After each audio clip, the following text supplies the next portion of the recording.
maximizar o minimizar.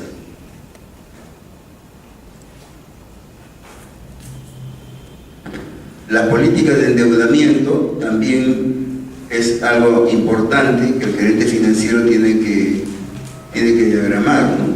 Por ejemplo, la concatenación de los servicios de deuda tiene que estar en función al nivel operativo que tiene la empresa. No nos tenemos que basar, por ejemplo, en otros ingresos, sino en los niveles de operación. El nivel de operación, lo que sabemos hacer, eso es parte del negocio, y el endeudamiento tiene que venir por lo que sabemos hacer. Por ejemplo, no basarnos en que tenemos ahí algunos activos que tenemos que quemar y de ahí va a venir el dinero, por ejemplo. El dinero tiene que venir de la actividad económica per se. Esa debe ser más o menos la idea fundamental o fija, ¿no? Es que no por ejemplo, bueno, vamos a tener plata porque vamos a vender una camioneta. ¿Cuántas tenemos? 4, con 3 es suficiente, hay que vender una. Y con eso tenemos plata, ¿no? Eso es apagar un incendio. Pero lo cierto es que el nivel de endeudamiento tiene que venir como respuesta del nivel de producción que yo tenga y ventas. Entonces, conforme yo esté generando actividad productiva, hago y vendo, hago y vendo, hago y vendo, de eso tiene que venir la decisión del servicio de deuda.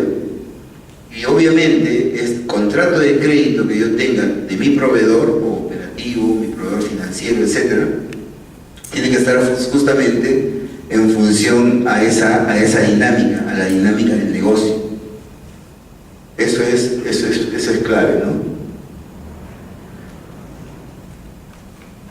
Vamos a tocar el tercer punto, que es un punto importante, dice, lo voy a leer tal cual, dice: mayor apalancamiento financiero implica mayor riesgo financiero. Obviamente, si es que yo me estoy apalancando, significa que yo estoy debiendo cada vez más de lo que yo puedo responder legalmente.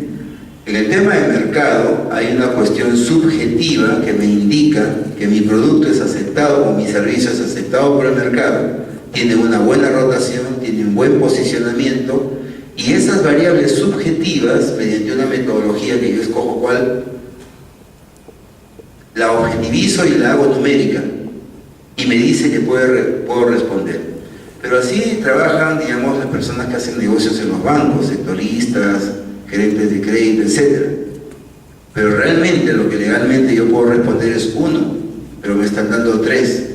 Cuando esto supera la expectativa subjetiva, comienza lo que se llama el sobreendeudamiento. Ya eso es un tema no peligroso, sino letal, ¿no? Entonces, tenemos que tener clarísimo que cuando el apalancamiento comienza a incrementarse, obviamente que el riesgo financiero también se comienza a incrementar. Si el apalancamiento se incrementa y el riesgo se incrementa, pues la tasa de costo también se incrementa, ¿correcto? El dinero comienza a costar más caro, es más escaso, en menos plazo, menos tiempo, mayor tasa y peores condiciones que las que tenía antes.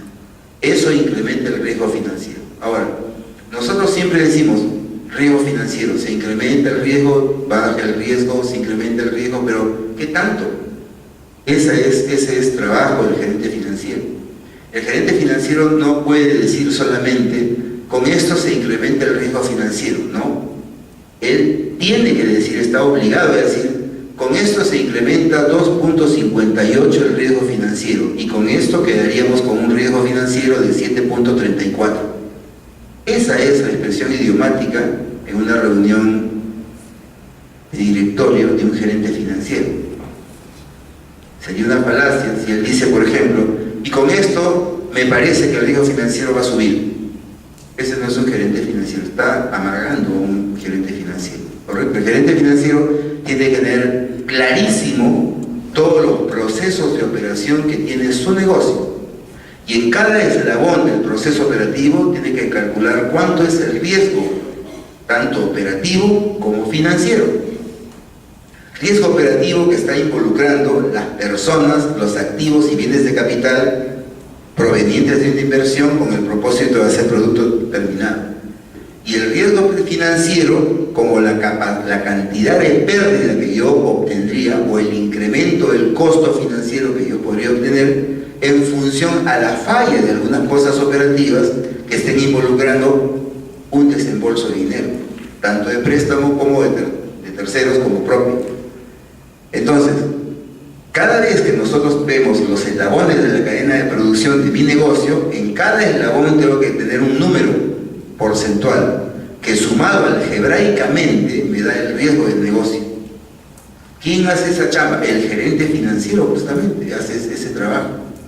El gerente de operaciones le tendrá que dar, o el gerente general le tendrá que dar la información necesaria para que él haga su trabajo. Pero el cálculo del riesgo financiero del negocio, ese número lo pone el gerente financiero y se responsabiliza por ese número. ¿Correcto? De manera que ahora, por ejemplo, cada vez se encuentra menos mal, a gerentes financieros que no sepan cómo calcular el riesgo. Cada vez hay menos mal. Pero antes no, decía la tarjeta gerente financiero y no sabía que era un valor actual neto. ¿No? Ahora no. ¿Por qué? Por la competencia. La competencia es tan ardua actualmente y hay tanta vulnerabilidad en los negocios que necesitamos capacitarnos permanentemente. Es una necesidad, ya no es un lujo, es una necesidad. Entonces el gerente financiero en la política de endeudamiento, lo primero que tiene que calcular es cuánto es la tasa porcentual del riesgo financiero que tiene el negocio producto del apalancamiento financiero de la empresa. Y luego de esto viene esta presentación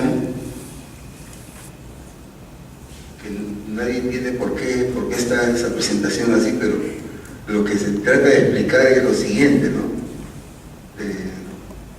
Vamos a suponer que alguna persona se queda con su carro botado por ahí porque se le desinfla una llanta, ¿no? No sé, de repente pisó un clavito o algo, no sé, en la carretera, una aleta de tiburón, no sé.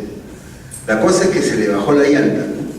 Entonces, para poder reponer esa llanta, nosotros tenemos varias posibilidades con herramientas, ¿no? Mira, tenemos este grupo de herramientas que si tú ves con este grupo de herramientas, nosotros podemos sacar esta llanta y reemplazar con la llanta de repuesto, ¿no? Por último, este grupo de herramientas, que es de mayor precisión, también se podría utilizar para poder cambiar esta llanta.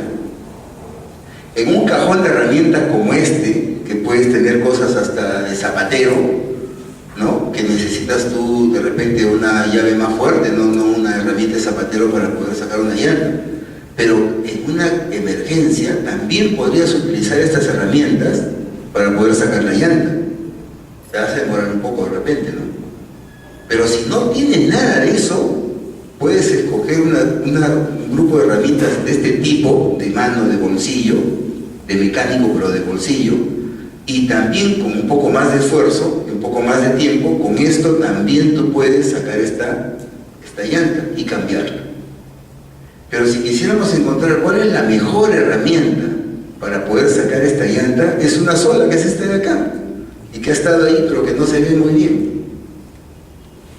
Una llave de ruedas. Una llave de ruedas es suficiente y es mucho más rápido, que tiene palanca, está hecha justamente para sacar una llanta, y es la mejor alternativa que podríamos tener de todas estas, porque es la mejor herramienta que se puede utilizar para sacar la llanta. Cuando nosotros estamos trabajando en finanzas, no podemos dar el lujo de ir probando y probando y probando y probando cosas. Tenemos que usar directamente lo mejor, la mejor herramienta para poder trabajar, ¿no? Y normalmente el trabajo de finanzas la hacemos desde Excel, y Excel es una buena herramienta para trabajar en finanzas, solo que a veces no la utilizamos bien, ¿no? Y no estamos hablando de los comandos de Excel ni las funciones de Excel. Una función, por ejemplo, para poder calcular el valor actual neto, BNA, o una función TIR, o una función para calcular depreciación, o una función para diagramar un flujo de caja, o funciones para hacer servicio de deuda, o para calcular matemática financiera. No estoy hablando de eso. Estoy hablando de herramientas que podemos usar y que vienen en Excel, pero que no las estamos usando porque estamos usando de repente estas herramientas. Pero vamos usando directamente la mejor. Y quizás para cosas puntuales, ¿no? Entonces, he traído algunas hojas de cálculo que se las voy a dejar para que ustedes puedan hacer uso de las herramientas que más o menos van a ver, y que son 3 o 4 herramientas nada más, pero que son bastante útiles, ¿no? Que cada vez que nosotros tenemos un trabajo cotidiano, le vemos la utilidad, ¿dónde podemos utilizar esta herramienta? Entonces el siguiente paso era herramientas para el control financiero. Acá tenemos en esta hoja de cálculo un estado financiero base, obviamente. De lo que se trata es de más o menos en una estructura de balance dónde están los datos y la información que necesitamos para hacer un control financiero, ¿no? La vez pasada en una sesión también hicimos el tema del análisis DuPont de control financiero. Acá vamos a ver de dónde se saca esa información. Y luego hicimos también el ratio baremo Z para poder determinar en qué momento puede estar una empresa en situación de quiebra, ¿cierto? Entonces, eso es clave. Claro, esto no lo trabajamos con resultados de ahora, es decir, pucha, estamos en quiebra. No, sobre los estados financieros proyectados, proyectamos estos ratios y esos indicadores con la finalidad de poder advertir en el tiempo que podría pasar con la empresa. Entonces aquí ustedes van a ver en el momento que lo estudien, van a ver que de este estado financiero calculamos, se saca la información para el análisis DuPont de control financiero. Tenemos la utilidad neta, las ventas, y es jalado, es linkeado, es hipervinculado de la información que está en los balances, ¿no? Y en el estado de ganancias y pérdidas. Con esto nos da un margen de beneficio, está calculado acá. Esto nos indica la rotación del activo y este producto nos indica la rentabilidad. Nosotros hubiéramos hecho tranquilamente la rentabilidad dividiendo la utilidad neta entre el activo total. Si nosotros estamos multiplicando todo esto por todo esto, es decir, se están eliminando las ventas que están en el denominador acá, se eliminan con las ventas que están en el numerador aquí. Sin embargo, lo interesante de este sistema DuPont es que necesitamos mantener gráficos sobre el margen de beneficio y gráficos sobre la rotación del activo. Esto me va a dar las decisiones o las directivas que yo tengo que dar a nivel operativo para que tomen decisiones empresariales con el propósito de que el ROI no baje o la rentabilidad sobre la inversión no baje. Entonces, si yo calculo solamente rentabilidad sobre la inversión, como hicimos en la hoja de cálculo, eso puede ser una proyección, pero el tema está, ¿qué tengo que hacer antes de eso para que el ROI no baje? Y lo que tengo que hacer es 2 cosas fundamentalmente. Primero, el margen de beneficio y luego la rotación. Porque no solamente es lo que estoy ganando cada vez que vendo un producto, sino la velocidad con que se vende ese producto, que es lo más importante. Hay un autor sobre un libro que se llama La Meta, no sé si han leído ese libro, La Meta, lo recomiendo. Es Eliyahu Goldratt. Eliyahu Goldratt escribe este libro La Meta hace un buen tiempo, ya Eliyahu Goldratt no está con nosotros, pero él escribe el libro La Meta en función a que se dio cuenta en la consultoría cómo las cosas obvias se podían dar y estaba la solución a la vuelta de la esquina, sino que la gente no se daba cuenta. Y él acuña una expresión que se llama throughput, que es justamente la velocidad con que las personas jurídicas hacen el dinero. La rotación del producto forma parte del throughput. Y él menciona que la meta de un negocio es justamente ganar dinero. Y está en función al incremento del throughput, la disminución de los inventarios y la disminución de los costos de operación. Y si nosotros estamos tratando en lo posible de ver el valor económico financiero, que es el EVA, y lo traducimos a la parte económica, encontramos justamente estos conceptos a nivel operativo que nos dan la riqueza de una empresa. Y el sistema DuPont de control financiero está invocando justamente eso. Por un lado, ¿cuál es el margen de utilidad cada vez que estoy vendiendo mi producto? Y por otro lado, ¿cuál es la velocidad con que estoy vendiendo ese producto? Entonces, no necesariamente, si es que tú tienes un buen margen, eso es bueno. No necesariamente si tú tienes una velocidad de vuelta solamente es bueno, tienes que tener las dos cosas para poder, como dice Goldratt, mantener un throughput interesante, ¿no? Entonces, el análisis de control financiero no está justamente en esta parte de la indicación del ROI, sino está en monitorear estos dos valores y contrastarlos en el tiempo, monitorear y contrastarlos. Ahí está, digamos, la riqueza del concepto, ¿no?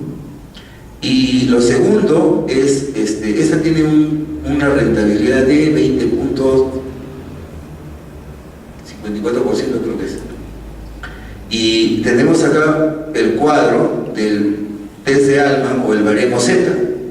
El baremo Z toma información de los estados financieros y con estos pesos que ya están determinados justamente en el estudio de investigación que hizo Altman, genera un valor ponderado.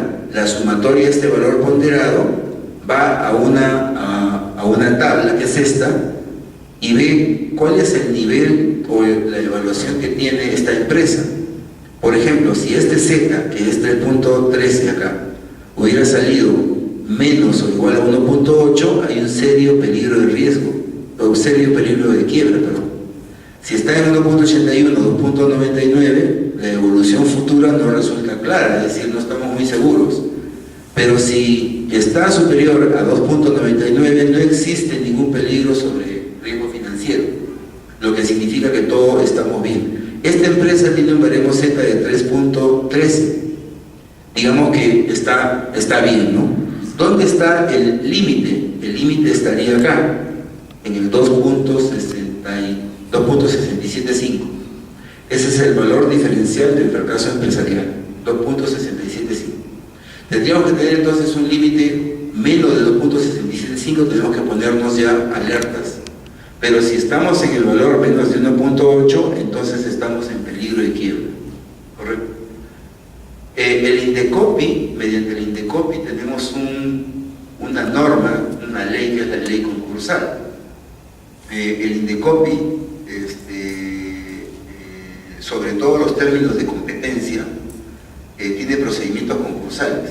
El procedimiento concursal da cuenta de que si una organización no tiene, digamos, cómo pagar sus deudas, tiene falencia económica, en algunos casos, si es que, digamos, hace un plan de reestructuración patrimonial, se le podría dar una nueva oportunidad para que pueda cubrir sus deudas y sus acreedores no lo ejecuten mediante los títulos valor que tienen por los créditos, ¿no? Entonces el Estado peruano, mediante esta ley, está dándole una oportunidad a las empresas que, si la merecen, tienen flujos de caja positivos, presentan una posición económica y financiera y de mercado que sea coherente con lo que está sucediendo, entonces tiene una nueva oportunidad. Pero si es al contrario, entonces se liquida la empresa, ¿no? Y eso para evitar la quiebra de las empresas, es decir, para que una empresa no quiebre. Es preferible que una empresa se liquide antes que la empresa quiebre, ¿no? ¿Y por qué es letal cuando quiebra? Porque cuando quiebra una empresa sucede una crisis en el sistema. Y esta empresa quebrada puede retrotraer, digamos, a otras empresas para que le suceda lo mismo. Mientras que una empresa, cuando sucede esto mediante la ley concursal, se liquida, sale decorosamente del mercado, sale sin hacer olas, nadie se preocupa ahí y sale del mercado. Cuando una empresa quiebra, el viernes para el lunes ya no hay empresa. Cuando una empresa se liquida, sale en un tiempo adecuado que tiene que ser calculado desde el punto de vista económico y financiero y de mercado. Entonces es bastante diferente. Cuando una empresa quiebra, las cosas se rematan. ¿Esto cuánto vale? 100.000. ¿Postó para 100.000? Nadie. Según la ley, 15% menos. 85, nadie. 15% menos, y así. Cuando tengo un sol, me compran. Mientras que una empresa se liquida, no, eso va a subasta. 100 es el precio de base. Nadie da 100, listo, desierta. 105. ¿Cómo? Si estaba 100, sí, pero nadie quiso. 105, ¿quién da más? 105, bueno, 108, 109, 111, 115, 115, se vendió 115. Sin embargo, eso está tasado en 100. Adquieres un valor adicional en una liquidación por todos los activos que en una quiebra. Además que en una quiebra por 7 años ya no puedes hacer empresa, no puedes tener cuenta corriente, no te puedes casar, no puedes salir extranjero, no puedes hacer nada. Mientras que en una liquidación tú puedes formar otra vez, con ciertas restricciones, otra empresa, ¿no? Entonces, es conveniente mantener un control financiero con estos ratios, pero el consejo es que esto se haga con estados financieros proyectados y se le tome el pulso al ratio del baremo cero. Acá tenemos otra empresa, esta empresa es Congenor, es otra empresa. Aquí la rentabilidad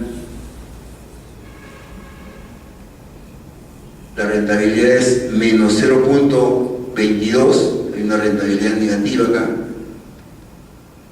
y acá el baremo es 2.278. Con 2.278 la anterior empresa era 3.3, me parece, o sea, no tiene ningún problema, pero con 2.278, ¿qué tal está? Está menos que 2.99, pero más que 1.6, y está menos que 2.67. Digamos que está menos que el mínimo para poder preocuparse, ¿no es cierto? Pero estamos en ámbar, no estamos así tranquilos, sino estamos en ámbar. La otra empresa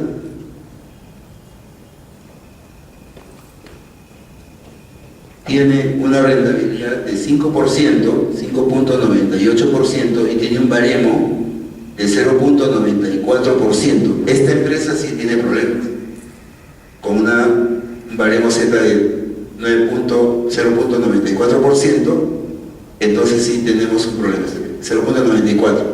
Está a menos de 1.6%, entonces está en una situación grave de riesgo. Eso tiene una ventaja, que cuando la empresa, por ejemplo, está en 1.6, está en una situación de quiebra, pero de repente puedes salvarla. Manejas tú los ratios, manejas los valores y en función a eso tomas decisiones para que salgan esos valores y sale adelante. Pero cuando ya está muy bajo, menos que 1, es bastante difícil eso. Yo he estado trabajando en reestructuración patrimonial casi 3 años y medio y he visto estas cosas en empresas que han estado en el Indecopi. Entonces, cuando están con 0. Este es un caso, por ejemplo, 0.944, ya es bastante difícil remontar eso, ¿no? Es bastante difícil. Pero cuando estamos bajo este valor todavía, hay una solución. Claro, demora 1 o 2 años, de repente 2 años y medio, pero se sale adelante.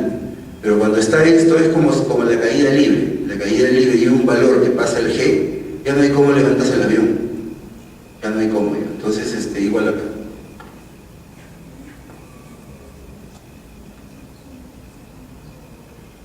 ¿Alguna pregunta hasta acá? ¿Sí? ¿Alguna pregunta? Dale, de una vez.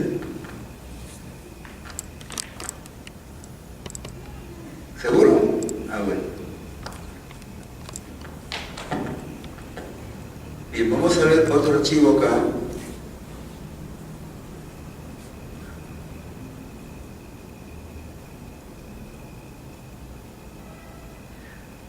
Hay algunos archivos que vienen con clave. La clave son las primeras 5 letras del nombre del archivo. Esto se llama solicitud de financiamiento. Vamos a suponer que tú estás dando financiamiento a tus clientes, ¿correcto? Entonces, tú los estás categorizando a los clientes. Como se llama solicitud de financiamiento, ¿cuál será el nombre de la clave? Solic. Las 5 primeras, ya está. Solicitud de financiamiento. Entonces, ¿cuál es el código del cliente? El código del cliente es 3. Muy bien, ¿cuánto es la solicitud de crédito? Son 6.500. Muy bien, ahí sale toda la información. Esto aparentemente es un comando de buscar base de datos, pero es clave. Cuando nosotros trabajamos normalmente en finanzas, en cualquier área de las finanzas, en cobranzas, etc., y calificamos un cliente, por ejemplo, no tenemos pues 40 clientes, 50 clientes, podemos tener un montón de clientes. Necesitamos entonces trabajar con bases de datos Y de esas bases de datos, dependiendo qué datos necesitamos, necesitamos hacer un cuadro donde podamos extraer esos datos. Entonces, este archivo lo que hace es justamente eso. De una base de datos que está aquí, esta es la base de datos, se está extrayendo ese valor. Y por ejemplo, el mismo cliente quiere ahora 10.500. Muy bien, se le puede dar 10.500. ¿Y qué pasa si quiere 20.000? Desaprobado. ¿Por qué? Porque la autonomía no es para 20.000, es para menos. No tiene una autonomía de, no sé, de repente 12.400. Entonces, está desaprobado ese crédito. Y acá está saliendo el nombre del cliente, el nivel de riesgo que tiene el cliente para la empresa, la clasificación, la autonomía, el saldo de crédito que no le podemos dar, excepto de repente que ponga garantía, etcétera, etcétera, etcétera. Y la calificación está desaprobada. Y eso está justamente acá. Entonces, esto es para que ustedes puedan revisar cómo se está extrayendo de esta base de datos. Tenemos el código del cliente, el nombre del cliente, el nivel de riesgo, que el nivel de riesgo que está cambiándose permanentemente, porque este cliente puede ser riesgoso ahora, pero no es riesgoso pasado, ¿no? ¿Y cuáles son los montos más o menos para este cliente que referencian una calificación de riesgo? Dependiendo su calificación de riesgo, que tú la pones, yo he puesto la que tiene la SBS, pero tú pones tu propia calificación de riesgo, tu propia denominación, y de acuerdo a eso pones los niveles de monto que es posible que se le pueda otorgar en función a la cantidad de categoría de riesgo que tiene, ¿no? ¿Cómo se hace eso? Con los comandos que están acá. Este comando es un comando buscar. Entonces hay buscar P, que es buscar vertical, y buscar H, que es buscar horizontal. Este es buscar horizontal. Aquí está, buscar H, buscar horizontal. Y este de acá es buscar B, que es buscar vertical. Entonces simplemente hay que editarlo y hay que ver de qué manera se ha elaborado, cómo se ha diagramado la base de datos, y así como lo puedes hacer para 10, lo puedes hacer para 100, para 1000. Este archivo se llama Bodega de San Isidro, y dice, el texto dice lo siguiente, dice: la tienda cuenta con 3 departamentos especiales: abarrotes, ferretería y farmacia. La gerencia está pensando en abandonar los abarrotes, que últimamente presentan una pérdida operativa, y la información es la siguiente. Como estamos viendo acá, abarrotes tiene las ventas, costo variable, su margen, sus costos o gastos fijos, y su resultado es menos 10.000. Ferretería tiene su resultado 10, sus resultados es 40, y farmacia sus resultados es 5. Si hacemos una sumatoria algebraica, es obviamente 35, tanto en los resultados totales como algebraicamente, es 35. Entonces, los supuestos son los siguientes. Dice, la única alternativa es eliminar o continuar con abarrotes. Es decir, tomamos la decisión de eliminar abarrotes o tomamos la decisión de continuar con abarrotes. Los activos totales invertidos no serán afectados por la decisión. Es decir, no hay ninguna liquidación de los activos tomando la decisión de quedarnos con abarrotes o eliminarlos, ¿no? El espacio vacante quedará ocioso y los costos fijos inevitables se mantendrán. Se mantienen los costos fijos inevitables, porque hay costos fijos que se pueden evitar y otros que definitivamente no se pueden evitar, ¿no? Entonces la idea es encontrar la sugerencia, si nos quedamos con abarrotes o no nos quedamos con abarrotes. ¿Por qué?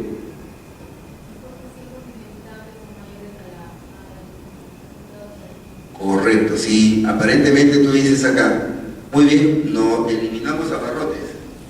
Dices, eliminamos todo lo que es abarrotes. Si eliminamos abarrotes tenemos 45, pero hay costos fijos que son inevitables. Es decir, esos costos fijos inevitables hacen esto. Podemos borrar todo lo de arriba, pero el costo fijo inevitable no. Correcto. Entonces, si nosotros eliminamos abarrotes, lo más probable es que perdamos 15. lo más probable es que perdamos 15, ¿no? Y eso sucede con muchos negocios. Hay negocios que lamentablemente nosotros tenemos que implementarlos con el propósito de que nos generen utilidades ponderadas. Implementamos este negocio para tener utilidad ponderada. Pero ese negocio que nos está dando pérdidas, quisiéramos eliminarlo, ¿no? Pero la eliminación de eso va a disminuir las utilidades ponderadas de todo el negocio, ¿no? O de todo el grupo. Entonces, este es un caso, por ejemplo, es un caso de la vida real, un caso de Lima, sino que se han eliminado ceros y cosas para evitarlo. Este es un archivo interesante porque vamos a empezar por acá. Acá tenemos un cuadro de mando integral. Estos son conceptos aislados que pueden servir para un control financiero. Este es un cuadro de mando integral. El cuadro de mando integral tiene dos posibilidades de ejecución. Uno, que responda a un balance scorecard, que es el control sobre un plan estratégico, pero mediante indicadores. Y segundo, que tenga un sistema de entrada y salida. Y esta es la segunda parte. Para el control financiero, el cuadro de mando integral tiene un sistema de input-output, entradas y salidas. Entonces, acá tenemos las entradas. Las entradas son estas. Las entradas son número de camisas a producir, tantas. Precio de la tela, tanto. Cantidad de tela por camisa, tanto. Precio de electricidad, material auxiliar, suministros de mantenimiento, etcétera, etcétera, etcétera. Estos que están aquí en azul son celdas de input. Y las celdas de input son, como su nombre indica, input. Ahí está, es una celda de input. Todas son celdas de input. Sin embargo, hay una zona que son celdas de output, de salidas. Es decir, si yo cambio los valores que están acá arriba, me impactan sobre los resultados que están acá abajo. Si yo cambio un valor aquí, me impacta sobre el costo total, costo unitario, la materia prima, la mano de obra directa, el costo indirecto, la materia prima directa, la mano de obra directa, etcétera, etcétera, etcétera. Me está impactando tanto en cantidades monetarias como en cantidades porcentuales, porque a mí me está interesando la estructura del costo a costo directo. Esa parte me interesa, ¿correcto? Entonces, si yo cambio acá estos valores van a cambiar. ¿Cómo es una celda de output? Una celda de output es o linkeada, o hipervinculada, o formulada. Acá, por ejemplo, esta celda de output está viniendo de confecciones, y confecciones está aquí. Es decir, este es el cuadro de mando integral, y estos son confecciones, y aquí está confecciones. Todas estas celdas que están acá abajo están viniendo de confecciones, todas. Viene de confecciones. Esta, bueno, está formulada, pero viene de la formulación de esta misma pestaña que se llama cuadro de mando integral. Entonces, o está hipervinculada o está programada, ¿no? Entonces, en este caso está programada y las de arriba están hipervinculadas. ¿Y qué tenemos acá en confecciones?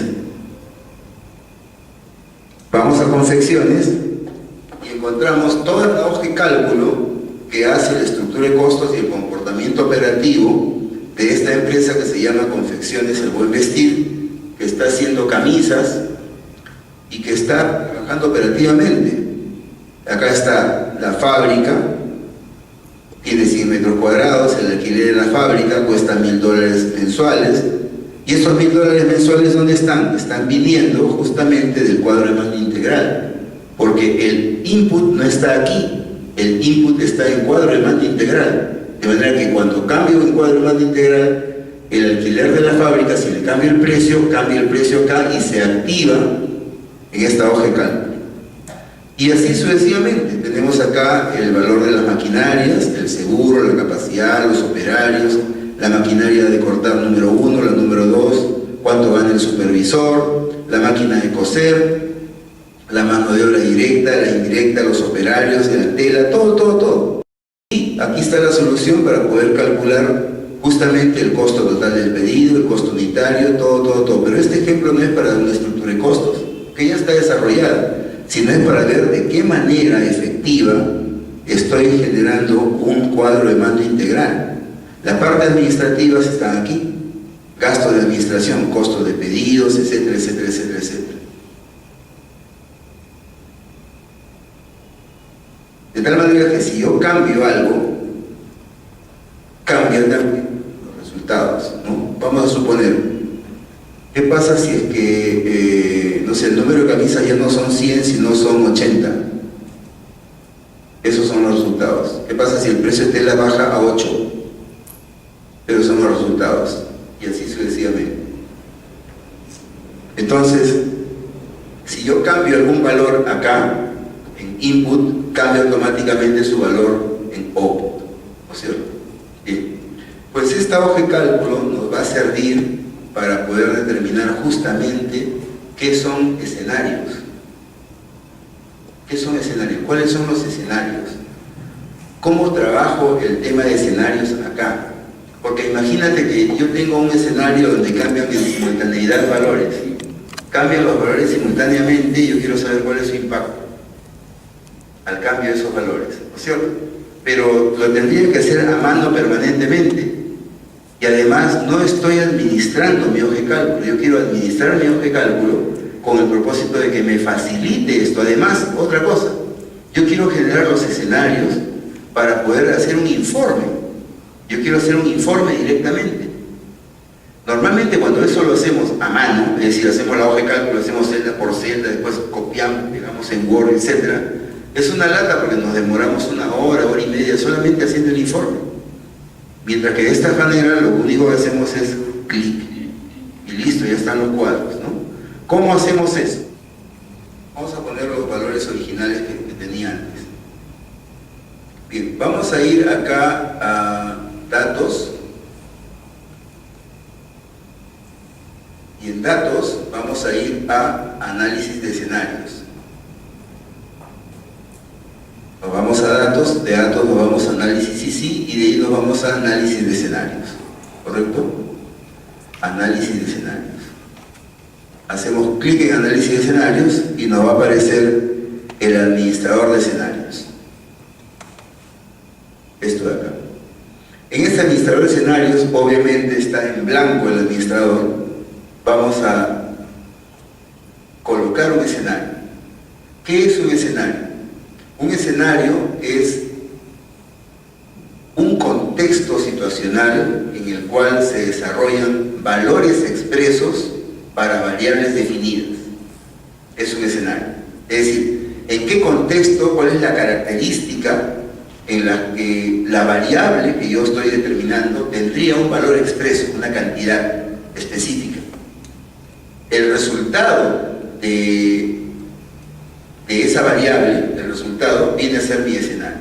Entonces yo puedo encontrar diferentes tipos de escenarios con diferentes respuestas, obviamente, ¿no? Cada escenario, el cambio que lo que voy a hacer va a ser valor de input y la respuesta a ese escenario tendrá que ser un valor de output. Entonces vamos a hacer el primer escenario y vamos a ponerle agregar. Y aquí le ponemos el nombre del escenario. Vamos a suponer que el nombre del escenario es un nombre escenario, le vamos a poner optimista.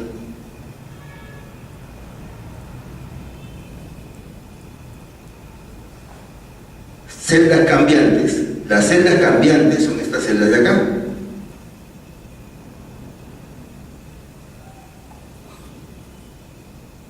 Todas estas celdas. Es decir, voy a cambiar los valores a estas celdas de acá. Esas son las celdas que voy a cambiar. Bien, y después ponemos algún comentario, como quién lo ha creado, con qué propósito, cuáles son algunas situaciones alternas sobre ese escenario, cuáles son las implicancias de ese escenario, las condiciones del escenario, un comentario técnico cualquiera, ¿no? Y luego vamos a aceptar. Este escenario mejor que se llame escenario normal, a ver, escenario no optimiza sino un escenario normal. Porque Esos son los datos con los que ha venido, ¿no? Un escenario normal. Los datos de un escenario normal, por defecto, se ponen los datos que tengo actualmente en la hoja de cálculo. Este es un escenario normal con esos datos. De manera que ya no voy a rectificar o cambiar esos valores porque son los datos con los que viene la hoja de cálculo. Es un escenario normal. Puedo aceptar el escenario. Creo un nuevo escenario. Ahora sí le voy a poner un escenario optimista.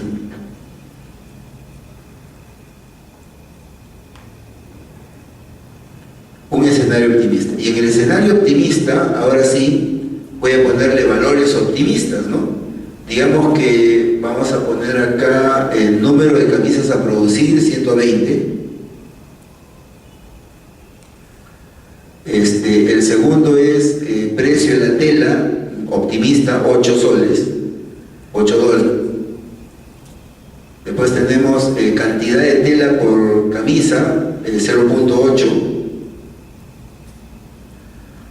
Y después tenemos, el otro es el 4, es material auxiliar, no, perdón, precio de electricidad, vamos a poner punto 4. Después tenemos material por camisa, 2 dólares, le ponemos 1.5.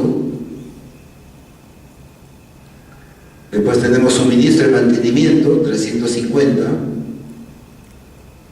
Después tenemos alquiler de la planta, le ponemos 800. Después tenemos mano de obra directa, ponemos 4. Después tenemos mano de obra indirecta, 80. Y por último, supervisor 150, 140. Ya está. Ya tenemos el escenario, entonces, optimista. Y luego vamos a hacer un escenario pesimista.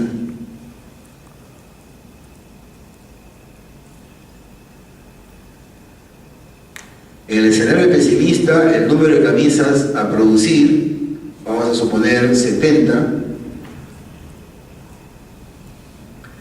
El precio de la tela, 15. La cantidad de tela a consumir, 1.5. El precio de la electricidad, 0.9. El material por camisa, 3. Suministro de mantenimiento, 750. Alquiler de la planta, 2.500. Mano de obra directa, 8. Mano de obra indirecta, 180. Y el supervisor, 250. Esa es la parte, digamos, pesimista, ¿no? Entonces, si vamos a un tema normal acá, hacemos normal, y podemos poner más escenarios, ¿no? Ponemos mostrar, fíjate cómo cambian estos valores. Si pongo mostrar, ¿cambiarán los valores? No cambian los valores porque es un escenario normal por defecto. No cambian ningún valor. Pero cuando pongo un escenario optimista, chequea los valores. Acaban de cambiar los valores. ¿Correcto? Y si pongo un escenario pesimista, pongo mostrar, en el escenario pesimista como que no funca.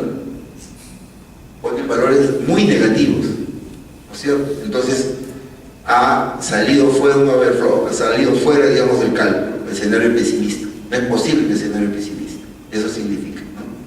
Entonces yo genero los escenarios en función al cambio de los valores de las variables que yo tengo de input, y las variables que cambiarán serán las variables de output o las variables de salida, ¿no? Y de esa forma estoy generando el escenario. Entonces aquí estos son escenarios obviamente académicos, porque es un escenario pesimista, optimista, normal, pero yo puedo generar escenarios, por ejemplo, cada vez que tengo un financiamiento, ¿no? Escenario con el banco de crédito, escenario con el banco interbanco, escenario con el banco, escenario sin financiamiento, escenario con financiamiento, escenario con 2.33 de apalancamiento, escenario con joint venture, escenario con, no sé, alianza estratégica, escenario sin alianza estratégica, escenario para penetración de mercado para Chimbote, escenario para Trujillo, y así. Entonces, cambio las variables en función al contexto situacional en el cual se va a desarrollar un emprendimiento con el propósito de hacer esos cambios de manera rápida. Tan es así que acá tengo una forma mucho más rápida de poder hacerlo, haciendo doble clic, ¿no? Hago doble clic acá, ya tengo el escenario normal, el optimista, y tengo el cambio inmediatamente.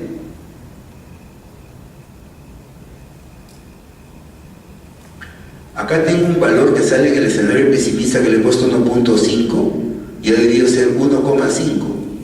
Tengo que revisar entonces ese escenario. Entonces acá puedo poner modificar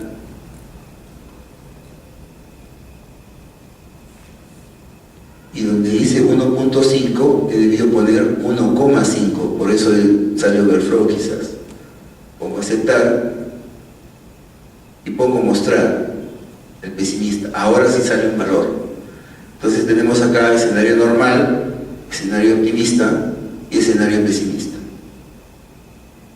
Ya está. En el escenario pesimista obviamente los costos son mucho más altos que en el escenario optimista, que son mucho más bajos, ¿no? Entonces con esto tenemos ya una administración de escenarios. Si yo quisiera esta administración de escenarios generarle un informe, hago un resumen. Este resumen tengo que definir las celdas de resultados. ¿Cuáles van a ser las celdas de resultados? Yo quiero poner como celdas de resultados, vamos a poner estas orden. Esas nada más. Muy bien, ¿hago un resumen o hago un informe en tabla dinámica con escenarios? No, solamente un resumen. Hago aceptar y me ha generado el resumen.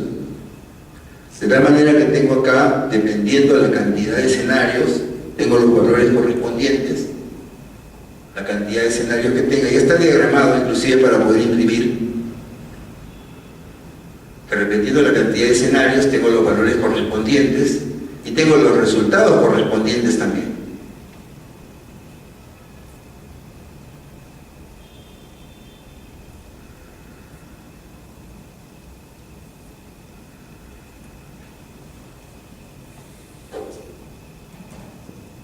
Entonces, de esta manera, el gerente financiero se le ve facilitado tremendamente su trabajo, porque tiene ya un informe que puede trabajarlo tal cual directamente, ya está listo para imprimir, está listo para copiar y pegar, está listo para incrustar, etc. Y viene de una información y datos fidedignos del cálculo que está haciendo, ¿no? Podemos reemplazar también estas variables por valores, de tal manera que no salgan acá las celdas, sino salga el nombre de la celda, también lo podemos hacer. En este momento no lo he hecho, pero se puede reemplazar la celda por el nombre de la celda. Eso significa de que en este reporte de resumen de escenarios salga el nombre de la variable que se está involucrando en el escenario, ¿no? Vamos a ver esta hoja de cálculo acá, vamos a hacer uso de esta hoja de cálculo para ver esto. A ver.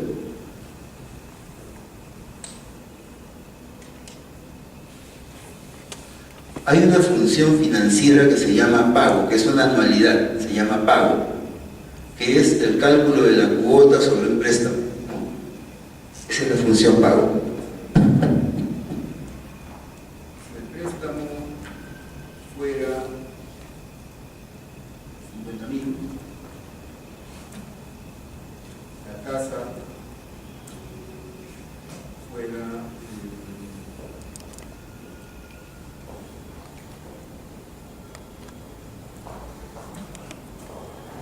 1.5%,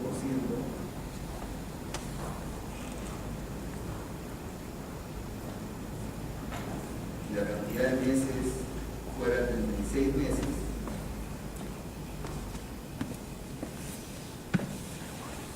¿cuánto es la cuota? Vamos a ponerlo así: el préstamo va a ser 50.000, la tasa va a ser 1.5% mensual y los meses son 36 meses. Yo quiero saber cuánto voy a pagar sobre esos 50.000 cuotas. Entonces utilizo la función pago.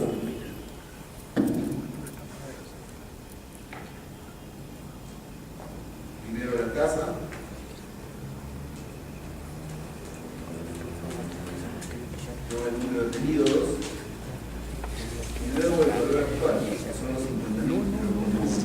Como la función pago es una función de egresos, va a salir negativo. Entonces tengo que ponerle negativo al préstamo para que sea menos por menos da más. Le pongo negativo al préstamo y ya, ahora sí me puede salir positivo. Ya está. Entonces son 1.807.62. Eso es lo que tengo que pagar mensualmente a los 36 meses para cubrir, digamos, estos 50.000 a una tasa de 1.5% mensual. ¿No es cierto? De repente es una tasa efectiva. Bien, pero resulta que yo necesito los 50.000, pero no puedo pagar una cuota de 1.800, sino una cuota de 1.700. ¿Correcto? 1.700 nomás puedo pagar. Pero me sale una cuota de 1.800. Entonces la idea es cambiar el préstamo. ¿El préstamo tiene que ser más o menos? Obviamente menos, ¿no es cierto? Menos. ¿Pero qué tanto menos? A ver, de repente 45.000, 1.600 más 48.000, 1.735 me pasé, 47.500, 1.717, un poquito menos, ¿no? Y tendría que ir tanteando. Hay una función mucho más rápida que se llama buscar objetivo, que te puede dar la solución rápidamente con buscar objetivo. Entonces, vamos a usar buscar objetivo. Nos vamos a datos, de datos nos vamos a ir a análisis y de ahí nos vamos a buscar objetivo. Y en buscar objetivo vamos a definir la celda, esta celda, quiero que sea no 1.800 sino con el valor 1.700. Para cambiar la celda que quiero cambiar es la celda préstamo. Es decir, con cuánto de préstamo sale una cuota exacta de 1.700. Luego aceptar. Ajá. 1.700 de cuota hace 47.023.16 de préstamo. Entonces tengo rápidamente una solución. Lo que hace buscar objetivo es reemplazar un valor que está en el otro monomio, en la otra parte de la ecuación, mejor dicho, despejar una función, despejar una variable. Despeja la variable y te da el valor. Eso es lo que hace buscar objetivo. Resulta que dices, mira, yo puedo pagar 1.700, pero necesito siempre los 50. Ah, correcto. Acá siempre tiene que haber 50.000. Entonces tendría que variar la cantidad de meses. Más meses para poder pagar. Muy bien. Buscar objetivo nuevamente. Este valor tiene que ser 1.700. Y este valor hay que cambiar ahora. La cantidad de meses. Entonces, definir la celda como 1.700 para cambiar la cantidad de meses. Aceptar. Muy bien, entonces tiene que ser 39 meses. 39.08, estamos hablando de son 39 meses y 2 días, ¿no es cierto? Ajustamos el tema de pago de cuotas calendarizada y eso se arregla, no hay problema. Además, todos los meses no tienen 30 días. Entonces, con 39 meses, no con 36, sino con 39 meses, yo puedo pagar los 50.000 a esa tasa, con la cuota de 1.700. Entonces, tenemos ya cómo trabajar de forma directa y rápida un despeje de una variable, ¿no? Y el gerente financiero a esto va a trabajar como ventaja competitiva porque va a ser un trabajo mucho más rápido, ¿no? Suponiendo que ya no sabes que 36 meses, porque el mes 37 ya no tengo proyecto, tiene que ser 36 meses nada más. Bueno, modificamos la tasa entonces, modificamos la tasa. Buscar objetivo, eso tiene que ser 1.700.